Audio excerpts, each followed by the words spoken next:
Why are we so fascinated with evil? And what is it about darkness that attracts our attention?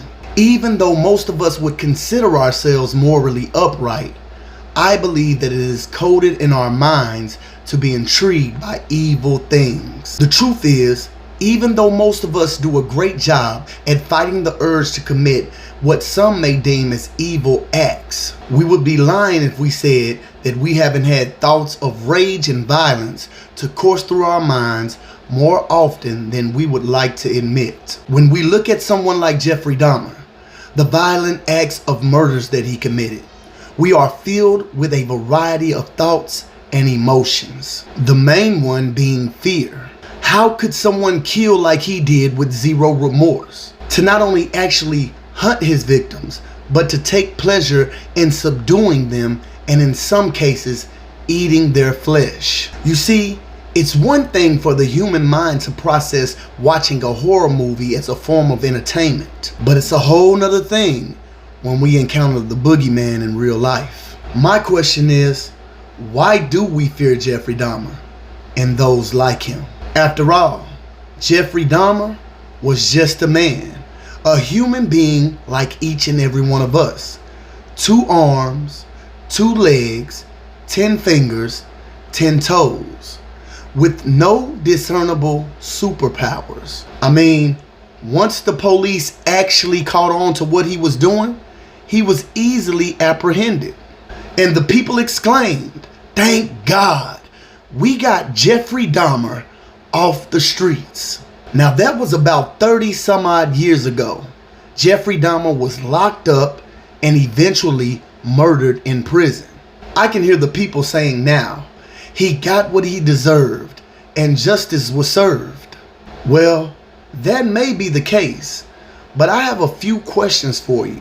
And these questions are actually segues into what I really want to talk about on this episode of Higher Heights. A deeply hidden, more underlying condition that we should fear more than we fear Jeffrey Dahmer. Ask yourself a question. Have there been more serial killers since Jeffrey Dahmer? Other mass murderers or rapists? Was Jeffrey Dahmer the last to abduct people? Did putting away Jeffrey Dahmer rid the world of evil? In this episode of Higher Heights, I'm going to be exploring the reasons why we are fighting this battle and oftentimes coming up on the short end of the stick when it comes to battling people like Jeffrey Dahmer and those that follow in their footsteps. Alright, real quick, if you're watching this video right now, I need you to do something for me. I need you to hit that like button. Go ahead and smash it, smash it, smash it. Run those likes up. Also, put it in the comments, hashtag Higher Heights. I need the algorithm to boost up. We need to get this out here and so that I can produce more quality content for you all as we keep going. If you like the things that this channel represents and it's about, I need you guys to go ahead and subscribe, subscribe, subscribe. I got about 70% of the people that view me not being subscribed. I know you like the content and I love to do the content for you. So with no further ado, I need you all to smash that like button, hit that subscribe, and also hit the notification bell so you could be alerted when I drop other content such as this. Let's get into the video. Look, if you like me, I used to love watching shows like First 48, Law and Order SVU, and also Criminal Minds, so on and so forth. But the more closer my relationship got with God, it started to not sit right with me taking in all of that evil content. Now, don't get me wrong. It was very entertaining whether I was watching the First 48, intrigued and on the edge of my seat trying to see whether or not real life detectives were going to be able to pin down and close the murder case within those 48 hours. Or it was watching the scripted writings of Law and Order SVU in Criminal Minds every week. You see, I ain't know it at the time, but me constantly watching and intaking that kind of content into my spirit on a daily basis was causing me to be paranoid and lose trust for my fellow man. Always looking with a side eye at anybody I deem to carry those qualities and characteristics that I would see on these shows. Now, some people might say, man, you taking this thing way too far. And it's okay to have a certain level of distrust for your fellow man. After all, some people do some really evil things. And while I will agree that some people do evil things, I do not agree that people are evil. You see, we love to see people like Jeffrey Dahmer, Charles Manson, John Wayne Gacy, the DC sniper get locked up. Because in some kind of way in our hearts, we feel like when these people get locked up or killed by the death sentence, that we've somehow fixed our problem and we can go on with our daily lives.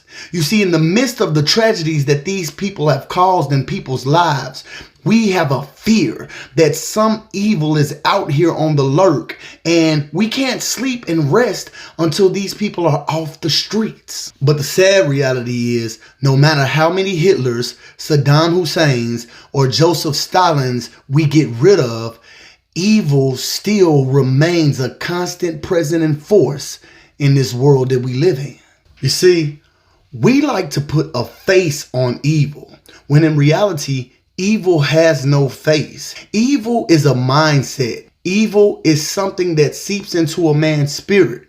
What I mean by that is, men do not come here evil. Men do not exit the womb ready to kill somebody or even do harm to themselves. A man or woman comes here with a pure, clean spirit. Now, in order to understand this, you got to follow along with me. In order to understand what I'm saying, let me break this down to y'all. The body is nothing without the spirit. The spirit is what a man is made up of. You see, our bodies are nothing more than a vessel, a house, if you will, for your spirit. And when you come here, it's pure. You don't know anything about hating, whether you're going to stress out about something, you haven't fell in love yet, or anything. These are things that are taught to you as a human being as you go along the journey of life. Another way to describe a spirit is a mindset. In the Bible, it says, let this mind be in you that was also in Christ Jesus. Meaning, we have our own minds and we have a free will and we can independently make thoughts or have ideas of our own. So the Bible encourages us that if we are believers, we should take on the same mindset as Jesus. Why is this? Because of this. You can kill a person. You can lock a physical person up. But what you cannot do is kill or destroy a mindset. And when I was in the Marines, we had this saying or this belief. See, we knew that you can never end terrorism because terrorism is a mindset. And he who has a mind to cause terror is going to do so. But what we tried to do was deter it. See, because once a man's mind is made up and he's to the point where he's willing to kill himself in the name of what he believes in, then there's really no way you can stop that man. Now, you can kill a man, but does that stop what he stood for? No. It's just like Martin Luther King. Martin Luther King had a dream and he stood for freedom. He had a freedom mindset. Everything he did was about becoming more free, becoming equal. Even though they killed Martin Luther King, they did not kill the idea and the mindset of freedom and equality. We still have people who are living on, carrying on that legacy because of what he did during the civil rights movement. And to further illustrate how this spirit thing works, it's like this. The most obnoxious people on this earth to me are Dallas Cowboy fans. The reason I say they are obnoxious because they carry that Dallas Cowboy spirit. It doesn't matter if Dallas goes 0-16. Every year, the Dallas Cowboy fans believe that they have a chance to compete for a Super Bowl because they are in the Dallas Cowboy spirit. And that spirit is not relegated or just condensed to Dallas, Texas people. Like you have Dallas Cowboy fans in Mississippi, Dallas Cowboy fans in Atlanta, Dallas Cowboy fans in Louisiana, and so forth. And they all believe in this team. They all carry the spirit of being a Dallas Cowboy fan. Now, in essence, you could walk up to a man from Mississippi and say, you can't be a Dallas Cowboy fan because you don't even live in Dallas. But do you think he really cares? Because in his heart, he believes in the Dallas Cowboys. When people go to certain football games or join a fraternity or a sorority, they carry the spirit of that sorority. So everywhere they go, they represent that.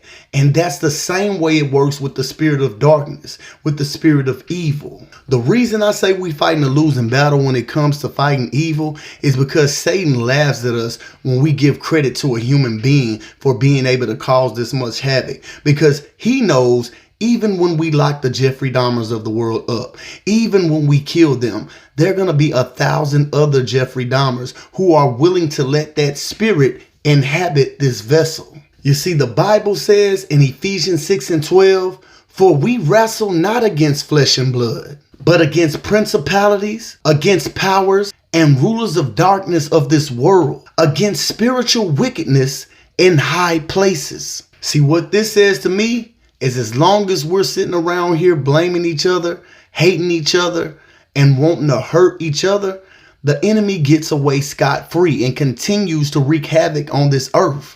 Because what we don't understand is this world is ran by spirits. This is why God says, "I am a spirit, and they that worship me must worship me in their spirit and in truth." Y'all, the sad reality is we walk amongst Jeffrey Dahmers every day. Charles Mansons every day. You're passing them in Walmart. You're driving past them on the highways. You're speaking to them in your churches and your synagogues. You're dealing with them in your business areas and at workplaces. And you don't even know it because you can't recognize the spiritual. You see, they got a saying in the world that a drunk man tells no lies. And the two people that are going to be the most honest with you are the children and drunk people. I'm going to tell you why that's the case. Why do you think they call the liquor store the wine and spirit store? Because one thing about it, that liquor is going to carry with it certain spirits. And it's only going to enhance what's already in a man's heart. So if you were to ask me, do I hate Jeffrey Dahmer? No, I don't hate Jeffrey Dahmer. I love Jeffrey Dahmer.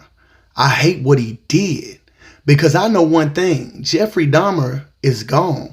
But the thing that he represented, the demon that he allowed to inhabit his body, is still here. And I know that to defeat that, there's only one way. There's no laws. There's no police. There's no government entity that can help us defeat this. The only course of action is to turn to God. God says, if my people that are called by my name would humble themselves, turn from their wicked ways, seek my face, then I will hear from heaven and heal the land. The problem with his believers is we say that we have God. We say that we love God, but we do not believe in the spiritual. So in conclusion, there are always going to be Jeffrey Dahmers, Charles Mansons, the DC snipers. There's always going to be Osama bin Ladens, Hitlers, and Joseph Stalins. There's always going to be somebody who's willing to let that spirit inhabit them and let that spirit make a fool out of them and cause them to do wicked and evil things. But I'm not so concerned about those people because they've made their decision. I'm more concerned about that vessel that's willing to get up and let God's spirit inhabit them and let righteousness take over them. Who is going to stand up and be a soldier for God? Because if we worry about that and building God's kingdom and God's army, then those spirits have to fear us as well.